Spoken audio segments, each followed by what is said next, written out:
Okay, so you can see from my notes here, we're looking at the Leaving Cert oral today for French. If I had to pick a section of the Leaving Cert French course to teach, to examine, that was my favourite, it would always be the oral. It's, the part that's actually, it can be fun to prepare for. You get to actually use the language. And in my opinion, it's the part of the course that will stay with you much, much longer after you finish school.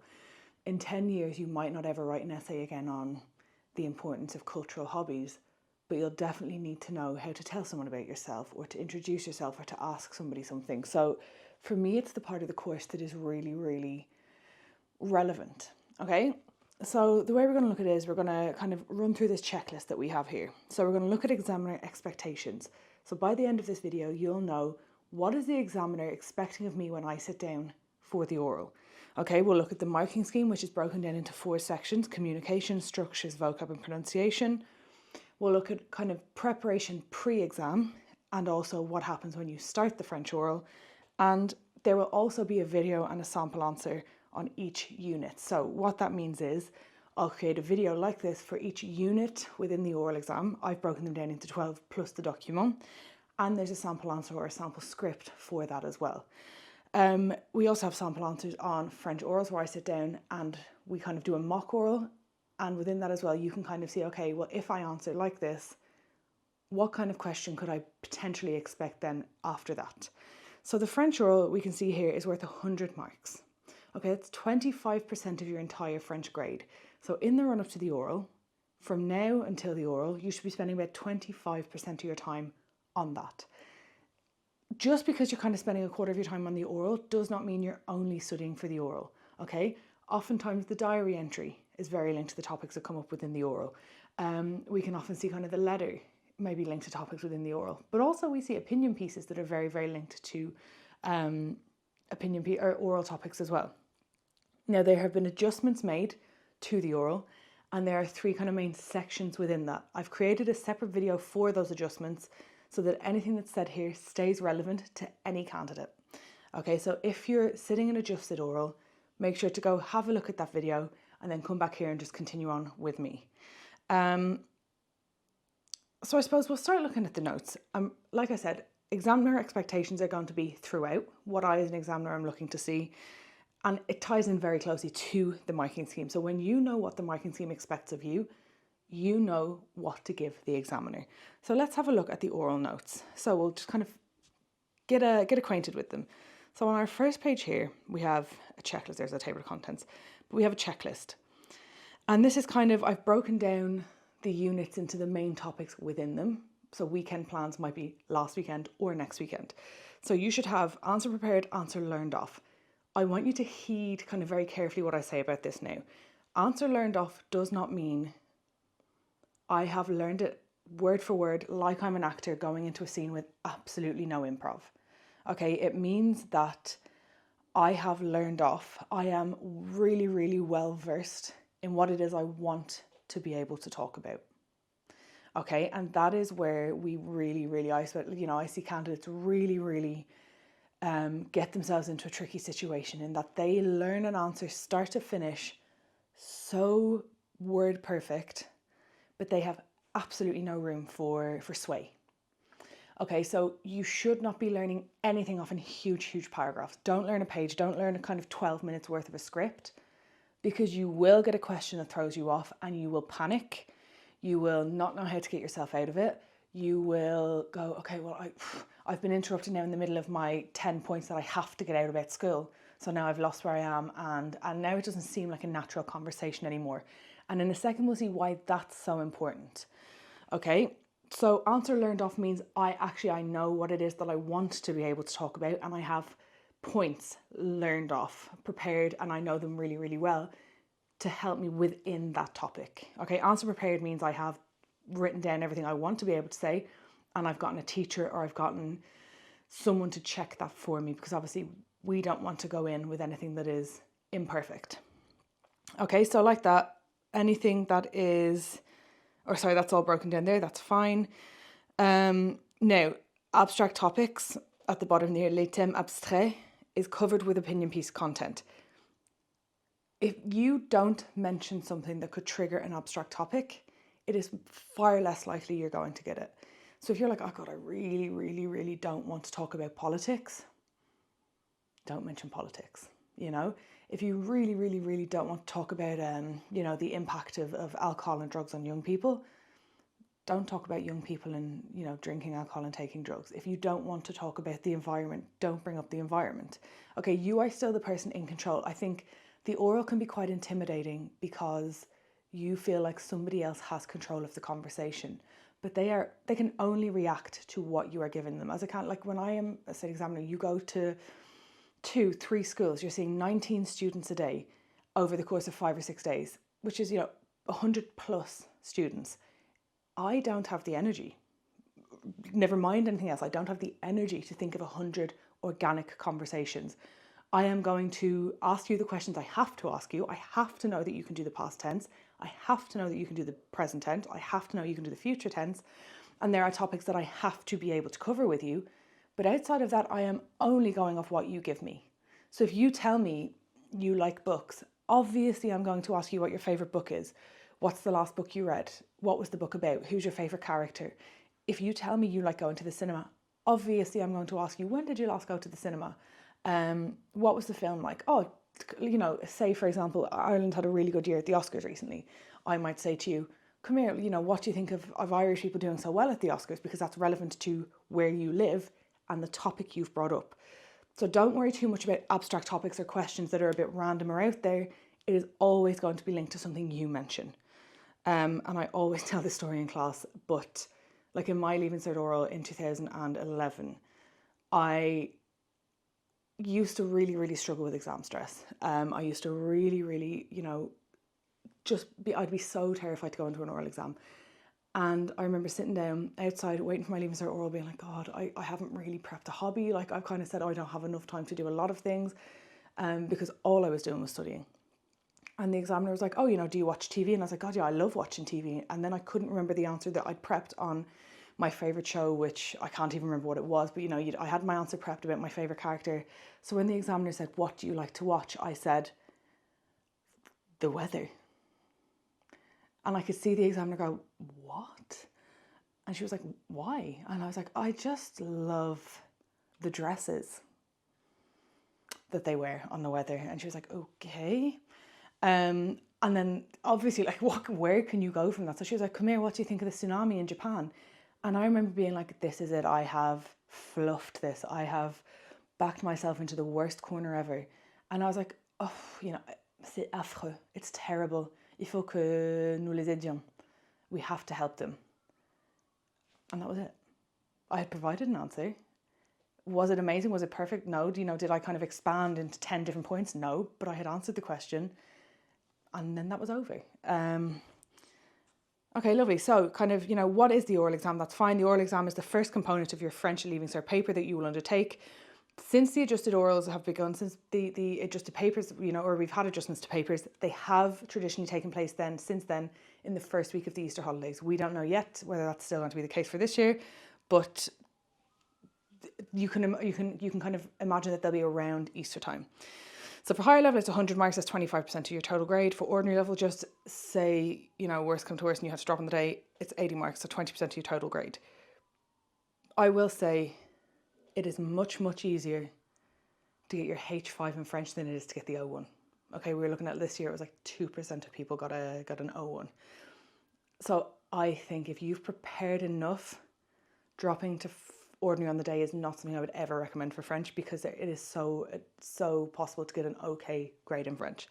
Okay, so it's really important to be well prepared, but it should not be a source of stress. You have so much time to prepare and you should be spending a quarter of your time on it. I think students get really, really overwhelmed with the opinion piece and how that seems really tough and how it can be any topic, but this is worth as much of your grade as the opinion piece.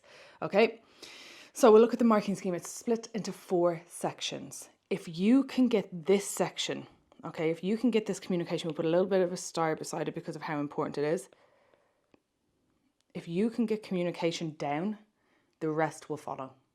Okay, obviously we are always going to look at this top box here because why would we aim any lower? But communication is good to excellent on a wide range of subjects. You can talk about a lot of things that are brought up in the oral. That's what that means. Okay, when you're asked a question, you kind of have an answer for it. Rarely has difficulty in understanding questions, even complex. That means you don't sit there and look a bit blank. And so to combat that, what I'm going to do is for every unit, I will read the questions that I've put there, and I'll read the questions that come up within the sample answers. So the way I've put together my sample answers it's a table, and I've put questions addressed in this sample answer. So the questions that this could answer, and then prepared the answer. Shows ability to develop subject matter without examiner asking. That means you talk nonsense. Not nonsense, it has to be relevant, it has to be accurate.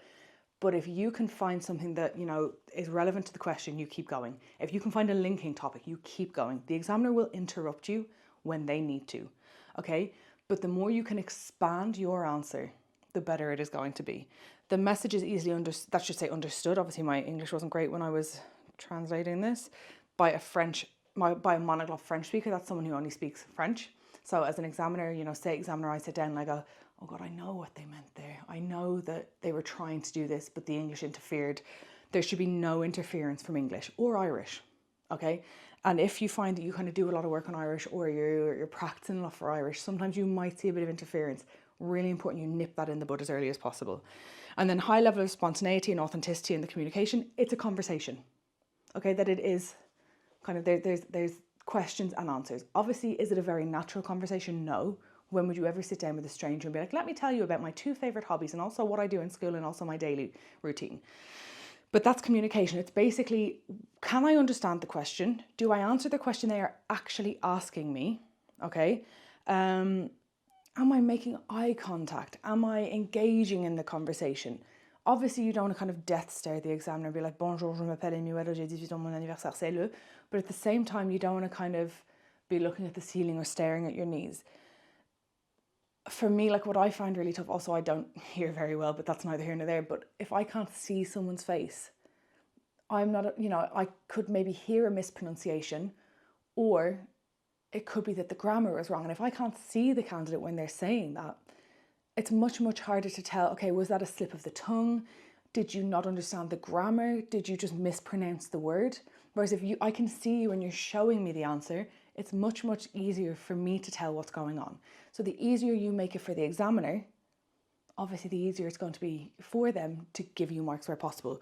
We don't really tend to negative mark here, okay? By which I mean, if you make one mistake, I'm not going to -1. Oh, there's another mistake, -2. I want you to be able to hit. So basically pretend, I would tick off the criteria. Oh yeah, they did all of those things. And then depending on how well you did it, I'd find you a mark between 19 and 30. Okay. So it's kind of a sliding scale based on meeting criteria. It's not, I made one mistake, so I can't get into that box. The next one there is structures. And obviously that's our grammar, you might think. So communication is how do I communicate? Is how does the conversation flow? Structures is kind of grammar. So obviously we're aiming for the top box. Why would we aim any lower? We may well hit somewhere lower when we're practicing, but why would we aim there? Good to excellent knowledge of basic structures. That's things like avoir besoin de, avoir envie de, they're like verbal constructions. It might be idioms, it might be expressions. Few or no mistakes in the present, past, future, conditional, and maybe even present subjunctive. And again, you might have seen I had a video kind of saying things that have really impressed me in state exams or in orals that I had done. And I had a student sit down and say, bien que je sois nerveux. And for me, I really went, oh my God, straight in with the subjunctive. Okay. You do not need, you can see here, maybe even, you do not need the subjunctive to get a H1, but obviously it's going to help. It's nice to show that you can understand and use it. Students can use subordinate clauses from time to time. That means you use qui or que. And a really simple way to do that might be, j'ai un frère qui s'appelle. I have a brother who is called. That's all that is. Or something like that, okay? And then few mistakes in the use of agreement of adjectives, verbs, and gender of nouns. Now, this is where pronunciation and grammar tie in very, very closely together, because in English, we have this tendency to be very, very lazy with our vowel sounds. And that's because in English, we use what's called a schwa. Okay, so it's like, it's the phonetic way of writing it is like this. And it's like at the end of now in Hiberno English, which is the dialect we speak in Ireland, it's less obvious. But like America, like we too tend to in Hiberno English kind of really actually we do pronounce it as an A America, but when you're speaking very quickly, it's when that A sound or whatever vowel sound becomes an And if you can get yourself out of the habit of having that lazy English mouth, like it's not le and la, it's le and la, les, un, une. The examiner needs to hear that you know the difference grammatically between those words. Okay? Things like the adjective petit, mon petit frère. When that becomes feminine, that E means we have to pronounce the T in front of it, petite. You need to show the examiner that you know that when we make an adjective feminine, we tend to pronounce the consonant at the end. We will look at it when we get to pronunciation. But things like that, really, really important. Using the correct preposition. I would make a list, once you have your script kind of put together, I would make a list of every verb that kind of appears more than once, and I would practice it in the past, present and future tense, because you don't want to be stuck not knowing how to conjugate a verb that you already mentioned. J'ai joué, je joue, je vais jouer, or je jouerai. Je suis allé, je vais aller, or j'irai, depending on whether you do futur simple, futur proche. J'étais, or j'ai été. Je suis, je vais être, or je serai. Those kind of main verbs, the ones that you see a lot of. Je mangeais, j'ai mangé, je vais manger, je mangerai. J'ai mangé. I was eating, yeah. Do you know what I mean? Sorry, I got myself confused there saying too many things. But that you can do it in every tense. Okay, that's going to look really, really impressive because that is the heart of the sentence. Our next bit there is vocabulary. I always say the kind of key thing here, and you can see this is only 20 marks, which is 20% of the oral. Up until now, they've both been worth 30 marks.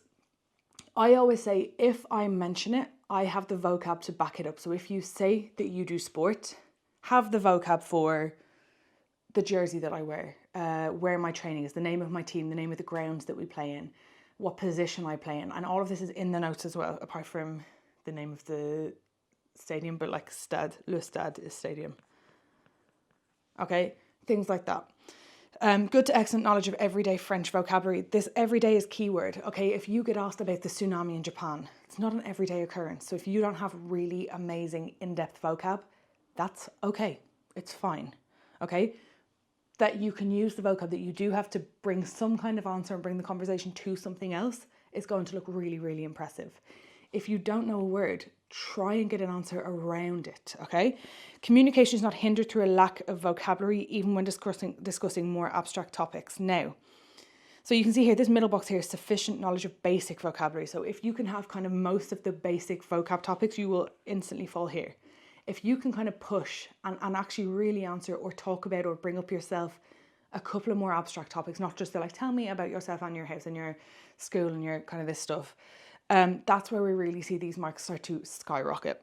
Okay, lovely. And then for the last one, pronunciation, we're going to obviously, again, aim for the top box. Again, this one's out of 20 marks. So it's communication 30, structures 30, vocabulary 20, pronunciation 20. And again, like I said, this ties very much into structures. Vocab ties very much into communication. Are we not having this discussion here? Are we not talking about this because you didn't understand me? Because you didn't prepare an answer? Because you don't have the vocab to discuss this topic? So you can see there, as an examiner, I have to make the call on what I think that is. But we have few or no mistakes in the pronunciation of French words. And we are going to look at some examples of this, or of what I get my students to do shortly.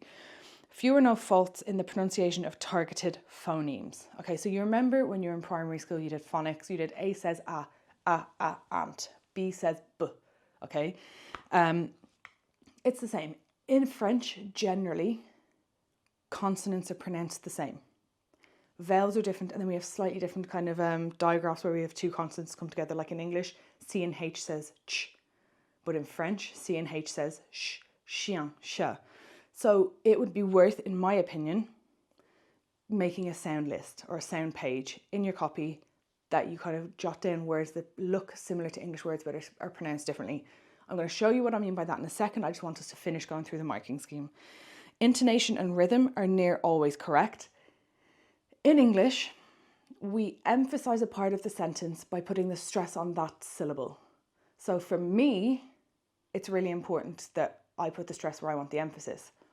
And you can see there, like you can hear, because I said for me, you know that that's really personal. I'm just talking about my own self. Whereas in French, every syllable has the same importance. Okay? Pour moi, ce qui est important est que blah, blah, blah, blah, blah.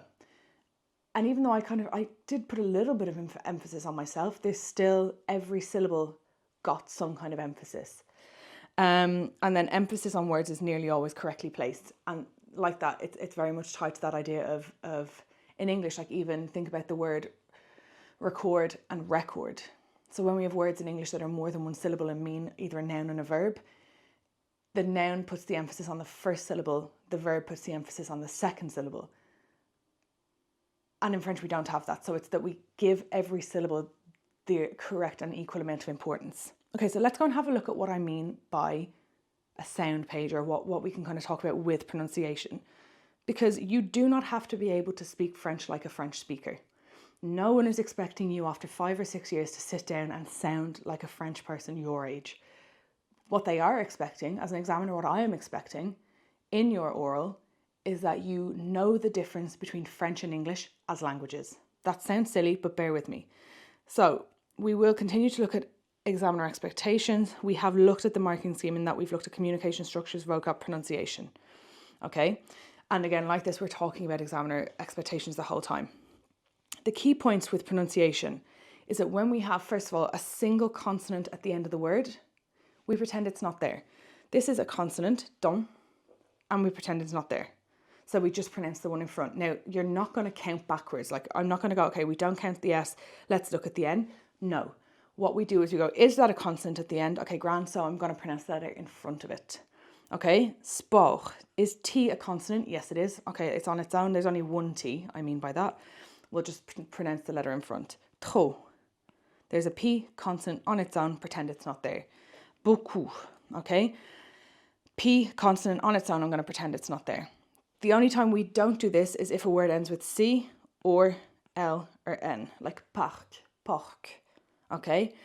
Fier, proud. Bon, okay, lovely. With vowel sounds, really the only time we see vowels be pronounced differently is when we have, sorry, excuse me, we'll do blue here, the letter E. Okay, so you know from knowing the alphabet in French that E on its own says E. When an E has an accent aigu, and apart from this, accents don't really change the sound. It says E, and when it's grave, it says E. Okay? This is not relevant to the oral, but make sure when you write a letter E with an accent that it goes the right way. It is a spelling mistake if it doesn't, because it's a different sound. Okay, so like that, when we hear je, or when you have, you're putting a verb in and you have je, pronounce it correctly, because I've heard je, je, like so many, it's not pronounced, it's je, je. Okay, I hear so many people say like je, and that sounds like. So when you pronounce that wrong as an examiner, I'm going, okay, well, do they not know how to pronounce je, or are they trying to answer in the past tense and they just haven't done the past participle correctly? And in that case, have they not understood the tense that I asked the question in? So you risk not attaining many more marks because I think that you haven't understood the question, whereas it could have just been simply you pronounced the word je incorrectly, and that's ridiculous for you to lose marks for communication, or to not gain marks in communication because you didn't pronounce the word je correctly. Again, here, this is my pet peeve. I don't know why it irritates me so much, but let's have a look at it. This apostrophe means we blend the sounds together. We have e, we know this says e, we know this says tu, and this says di. So when we blend this all together, we get j'ai, tu, di, j'étudie. If you say j'étudie, that sounds like the past tense, and you might not be talking about the past tense, so you've misinterpreted the question. If you blend the je correctly, but you pronounce this e at the end wrong, j'étudie, first of all, you haven't pronounced the accent at the beginning. Second of all, it sounds like the imparfait. I was studying, I used to study. Your tense sounds incorrect if you don't pronounce the word correctly. Okay, we also have this U sound in the middle, and in French we have two U sounds. They're spelt, or they're denoted with the letter U or the letters O-U. Okay, so U, and U. Okay, U, you can hear nearly that I whistle at the end of it. There's a blowing sound, not an actual whistle, but a blowing sound. Ooh. Okay, and then ooh, ooh, ooh, ooh. There's no air. Sorry to put my hand in front of my face, but I'm just showing you there's no air. So ooh, ooh. A lot of air comes out of my mouth. Ooh, ooh. Very little air. So we formed this ooh sound. First of all, you're going to say ee, kind of like a smile. Ee. And then you're going to slowly close your mouth to a small O. Ee. Ooh. Okay? So it kind of comes from E and then closing mouth. If you can show the examiner, you can do the two ooh, ooh and ooh. It's going to look really nice, okay? Then we have OU. The first U sound is up in your mouth behind your teeth. Ooh, you're blowing it out. You're whistling it, basically. This ooh, ooh, it comes from here, okay? So the way I say it is, you know, when you're teaching small children about animal noises or going to the zoo and you say, okay, what sound does a dog make, a cat make, whatever. When you say to a child, what noise does a monkey make? They say, ooh, ooh, ah, ah, yeah? And it's that ooh. It's very much from the throat. So like teaching kids what a monkey says.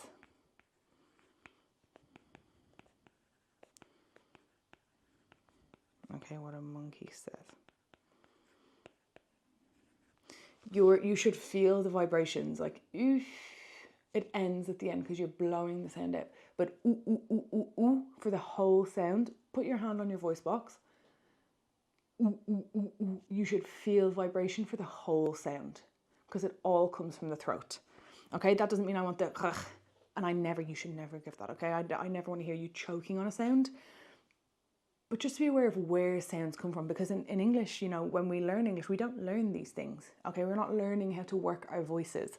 But for French, it can be really useful. And again here, this is what I mean by a sound kind of page. I get all of my first years from the very beginning to put it in the back of their copies. And when we see a word that has a different sound to English, we put it in. So some examples of that might be ch. So in English, ch, we know it says ch. Whereas in French, when we see ch, it says sh. For example, chien. Okay, when we have tion, in English that says shun. Television is j, so it could be sin either, sion or ton. Presentation, nation. Whereas in French, when we have tion, it says sion. Natation, nation, télévision. Okay, so we still have the z or s, but the ion, we don't pronounce it like un. And then in English, when we see QU, it says quoi, queen, quiet. In French, when we say QU, it says que, con. Okay? When we see OI in English, that says oi. When we see OI in French, think about like moi. What does it say? We know it says the same thing. Moi, wa. So it makes like a wa sound. And what we're doing here is called phonics. It's the sounds of letters. And it's how you learned English as a child or how you learned whatever your first language is. So it actually really, really makes sense that we train our brains to do it that way as well, because that's how your brain is used to taking in language. Okay, you don't ever learn your first language. Like no one sits you down at 6 months old and goes, okay, you're 6 months now. You're old enough to start looking at subject pronouns. They just go, oh my God, who's the cutest baby? You. And then they learn the word you because someone's pointing at you and going, you. Who wants to go there? Me, I do. And you acquire it. It's called language acquisition. So by kind of showing you the differences between French and English, we're trying to trick your brain into acquiring language rather than learning it. And really for the moment, that's all we have in pronunciation. I will stop anytime we have something that looks a bit different and we'll look at it. But for now, that's us. So we've done our marking scheme. Let's come back to our checklist. We're going to look now, all the while we're looking at examiner expectations, but pre-exam and starting the exam. Okay, so let's come back here. Again, our total is 100, and that literally, if you get 88 marks out of 100, that's 88% in the oral. That's 88% of 25%, which is 22%. Again, this is just an expectation or an explanation of the sliding scale. That's fine, no negative marking. What to know before the exam. So I've said this to you already. Most examiners are doing 2 or 3 schools. They could have up to 100 and kind of 15 students that week, which is a lot. Like, it's a lot of bonjour, je m'appelle, blah, blah, blah. You want to find something that's a bit, unique to you. You might have a hobby that nobody else does. You might, be interested in something that nobody else is interested in. You might have an expression that not many people use. You want to try and jazz up the topic. I always say to my students when we're doing speaking in class, I'm marking you on these 4 criteria, but actually I'm going to borrow 1 mark from each and give you 4 marks for pizzazz. I say pretend you're being marked on pizzazz as well, because that will really, really help you bring in a bit of theatricality. It's not a theatre piece, like it's not a play you're doing, but a little bit of drama, a little bit of like,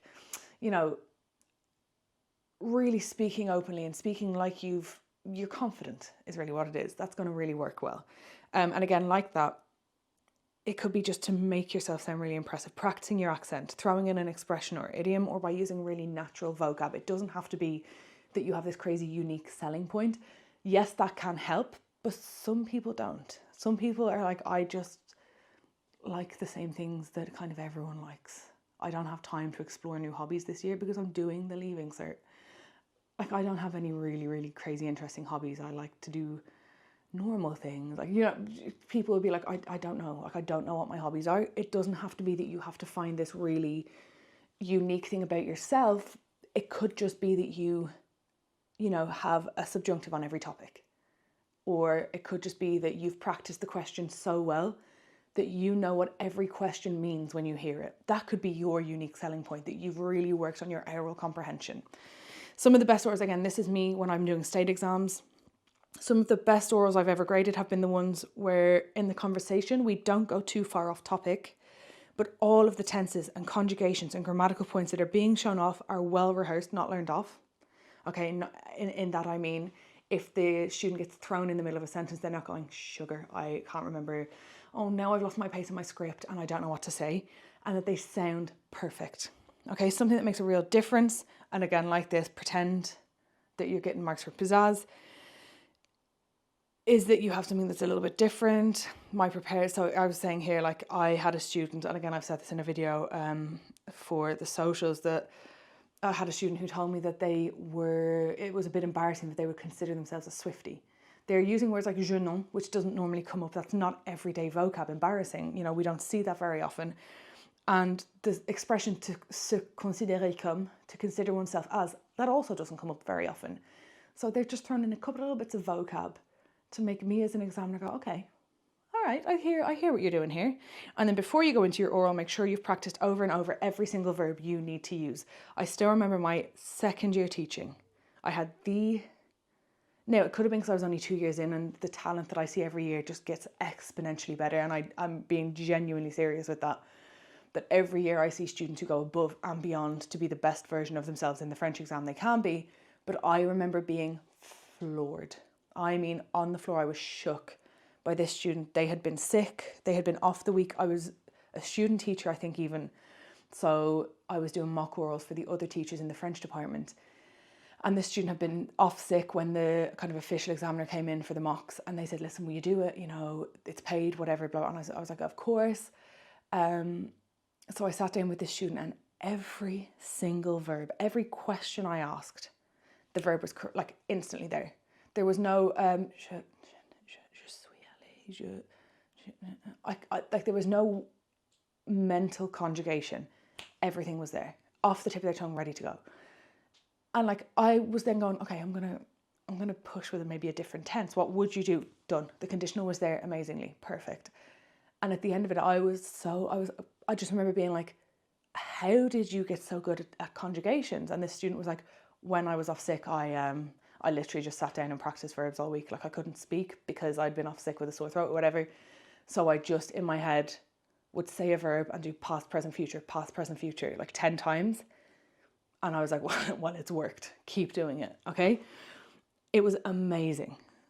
Now, we'll look at, that's our pre-exam. Before we go in, this is how we're going to make sure we are prepared. Now, in the exam, avoiding common mistakes. We want to be polite, obviously. We're going to say bonjour when we go in. We have to remember this is a formal examination. You should not at any point be addressing the examiner as tu. We're going to vous voyez the examiner.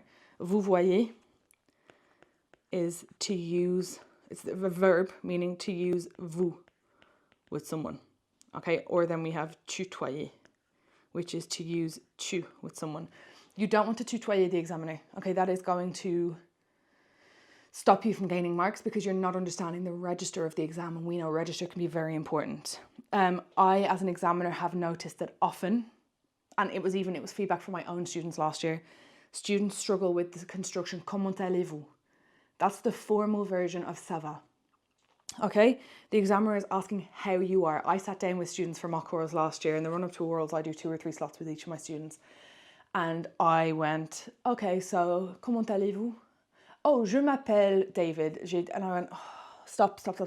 Okay, don't go in and fluff the first question. If you do, it's fine. It doesn't matter. But it's going to look even more impressive if from the very beginning you're cool, calm, collected answering questions. Expand your answers. You cannot get marks if you give nothing. If I say to you, comment vous appelez-vous? And you say Aoife or David or Daniel or Siobhan, whatever. Great, you've understood my question. Have you spoken any French? No, none. How can I give you marks for that? Again, this is getting a bit expansive, so we're going to try and fly through. Try not to use oui, non answers. If you answer yes or no, great, you've understood, but like, where's the French? It's giving nothing. Don't be afraid to ask the examiner to repeat themselves in French. If you do, like, it is normal. All the time, like this morning I was at an appointment and for like probably 25 seconds, the person was speaking at me and I was kind of going, oh, they were wearing a mask. So I was like, I don't know what you're saying. Like that happens normally. Like obviously sometimes you just don't hear what happened, especially when you're in an oral and you're stressed and you're up the walls. So if you go, oh, excusez-moi, je n'ai pas compris. Je n'ai pas compris la question. Est-ce que vous pouvez reformuler, reposer la question? That's fine. Can you re-ask the question d'une autre manière? Fine. If you know you've made a mistake, try and correct it. Why not? Like, what do you have to lose? The examiner goes, like, how often do you say, oh, and then blah, blah, blah, and you go, oh, wait, actually, no, I didn't mean that. Like, you don't have to lead a perfect conversation. It just has to be natural. Listen to the whole question. Make sure you've heard what they're actually asking you, not just the keyword that you think you've heard. Try not to echo the examiner. Use what they're saying to form your own answers, especially with the conjugation of the verb. Oftentimes I hear students, I might say, est-ce que vous aimez la musique? Do you like music? And they might say, yeah, and they know that they're not going to use vous because they're talking about themselves now, but they say, yeah, j'aime la musique. They use the same conjugation of the verb. And that's, again, it all comes back into practicing your verbs. Have your basics really well prepared. If you get a kind of difficult question, it's okay. The examiner needs to be sure that they need to see, first of all, how far they can push you, and they need to be certain they can give you or stand over a specific grade. Again, change the conjugation of the verb. If you need to back yourself out of a question, do it. Je suis désolée, mais je n'y suis pas intéressée. I'm not interested in that. Remember the pronunciation rules. Remember how much practice you have put in. Okay, when you walk into that exam in March or April or whenever it is, you're at the culmination of to be fair, if you've been working since the beginning, 6 years of practice. Even if you've only been working since the October midterm, that's 6 months of practice. Like, that's huge. 6 months of practice for 10 minutes. Like, that is a huge amount of work you're putting in. So if you get in there and you're like, I am so nervous, you have put in work for this. You are prepared for this. The fact that you're here watching this video means you are willing to do a bit of work to prepare for this. You will be fine. Okay? Again, there are some sentences here to kind of help you sit in to get started. Bonjour, madame, monsieur. Make sure you use things like this. I'm not going to read them for you. Okay? I'll fly through the French a little bit. Je suis un peu nerveux, nerveuse. Qu'est-ce que c'est votre numéro d'examen? Comment on écrit ou comment s'écrit-il votre numéro d'examen? Mon numéro d'examen est. Comment on écrit ou comment s'écrit-il votre prénom? Mon prénom s'écrit, and remember when you hear nom, that's your surname. N-O-M, nom, surname. And it's just here, it's the same question again. There's a sample answer there, have a look through it. Practice, record yourself saying your own version of this. We have, if you don't understand the question, and you might say, I'll pronounce it for you so you know how to say it. Excusez-moi, mais je n'ai pas compris la question. Every syllable gets the same stress. Can you see that? Excusez-moi, mais je n'ai pas compris la question. Excuse me, I didn't understand the question. Est-ce que vous pouvez ou est-ce que vous pourriez répéter la question, s'il vous plaît? Can you or could you repeat the question? Qu'est-ce que ça veut dire? I would save this as a last resort, but what does that mean? Je ne comprends le mot, je ne comprends pas, le mot, I don't understand the word XYZ. Est-ce que vous pouvez reposer la question d'une autre manière? Can you re-ask the question another way? Je ne suis pas sûre si j'ai bien compris la question. Et je suis désolée, je suis hyper nerveuse. Sorry, I'm really nervous. Again, if you need some thinking time, bien, alors, you might say cela ou ça ne m'intéresse pas. Je n'y suis pas très intéressée. Ce n'est pas ma tasse de thé. It's not my cup of tea. Ce n'est pas vraiment mon truc. Je ne voudrais pas le discuter. I don't want to discuss it. C'est une bonne question. It's a good question. I remember one of my first Leaving Cert German classes was an ordinary level class. I inherited them about 3 months before the exam. And there was maybe 4 people in the class and they were all like, I don't want to do this oral. I really, really don't. So I was like, okay, so just go, good question, to buy yourself a bit of time. C'est une bonne question. I heard a lot of, gute Frage for that year. Il faut y réfléchir. It's kind of like in English when you'd be like, I'd have to think about that. And j'y réfléchis. I'm thinking about it. Lovely. We've got some subjunctive language boosters. Again, autant que je sache, pour que je puisse, bien que je sois, quoi que ce soit, il se peut que ce soit, il semble que ce soit, je doute que ça soit. You will add to this, okay? When you see them in answers, add to this list. Lovely. And then here we have some sample answers for basic topics. Now, I'm going to go through the first 1 or 2 with you because after that, there's kind of no more activities on it, but it's kind of just reading through. This is not the script that I was talking about. I also have a script prepared at the end of the notes. So we will look at that as we go through each unit. So if we look at the sample answers here, we can examine the answers given, how to manufacture, blah, blah, blah. So let's look at this one first, okay? Why would an examiner not give it full marks? Can you find any mistakes? So have a read through and think about it. Like, think about how it would sound. Bonjour, comment allez-vous? Ça va? Qu'est-ce que c'est votre numéro d'examen? 1, 2, 3, 4, 5, 6. Super, merci. Alors, on va commencer par une question simple. Comment vous appelez-vous? Jenny McGuire. Bonjour, Jenny. Quel âge avez-vous? Je suis 18. Et quelle est la date de votre anniversaire? Le 16 novembre. Avez-vous des frères ou des sœurs? Un frère. Like, by the end of that, you're kind of going, God, Jenny, say something. Do you know? Say something, Jenny. The conversation feels like pulling teeth. The candidate used être for their age. They should have said, j'ai 18 ans. I have 18 years. Oh, it's there as well.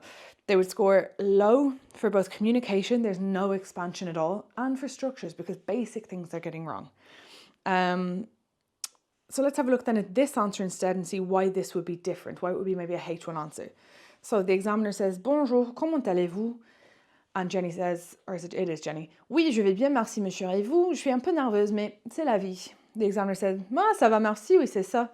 Qu'est-ce que c'est votre numéro d'examen? And then Jenny says, c'est 12 34 56. Est-ce que je dois signer? Et puis l'examinateur dit, oui, tout à fait, est-ce que vous pouvez signer par là? Alors, on va commencer par une question simple. Comment vous appelez-vous? Et puis Jenny dit, moi, je m'appelle Jenny Maguire. Ça s'écrit J-E-N-N-Y et mon nom de famille s'écrit M-A-G-U-I-R-E. Je n'ai pas de surnom. J'ai 18 ans et mon anniversaire, c'est le 16 novembre. And the examiner might then say, comment avez-vous fêté vos 18 ans? How did you celebrate your 18th birthday? Jenny says, j'ai organisé une fête chez moi. Et puis mon frère et moi sommes sortis ensemble. Comment s'appelle-t-il, votre frère? Il s'appelle Declan. Il a 23 ans et on s'entend très bien.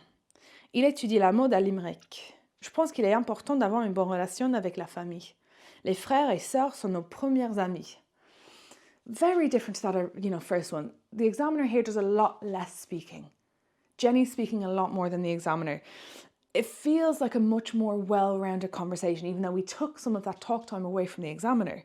We had full sentences, we had topics we could branch into. Jenny mentioned her brother, and then she's, for her birthday, she said, I had a party at my house, and then me and my brother went out together. So I could go, as an examiner, I could go, oh, come here, so you've told you mentioned your brother, tell me more about him. And that's exactly what happened here. So it's really, for me, I'd be going, great, this is a super introduction. Again, like this, there's more moi-même, ma famille. There are many answers here that you can have a look through and kind of, if there's mistakes they've pointed out at the end and what makes them nice. So take your time to go through that. We're going to come back to our checklist. Okay, so we've looked at the pre-exam, we've looked at starting the exam. We will be looking at a video and sample answer on each unit. And I suppose as an examiner, I just need you to know that the expectations are that you can come in, and it's very much tied to the marking scheme, that you can come in, sit down and have a two-way conversation. By which I mean, I speak, you answer, but that the difference between French and English as languages in terms of pronunciation, that you are able to use the tenses that are prescribed on the syllabus. Okay, that if you're looking for the H1, you can maybe throw in a complex tense that we don't normally use, a H1 helper. That you have the vocab to back up the points that you mention, and that really you're expanding your answer as much as you can in a way that doesn't sound learned off. As an examiner, if I expect your answer is learned off, I'm breaking in and I'm asking you a random question to see how you deal with an off-the-cuff topic.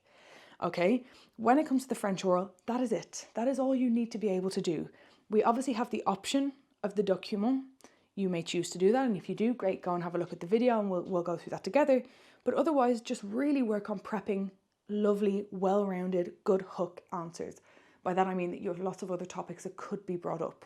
Okay, we'll look at it as we go through each topic, but we want to, at the end of the kind of topic that we prepare, go, okay, what would come next in this conversation? That's really where we start to see a lovely H1 answer.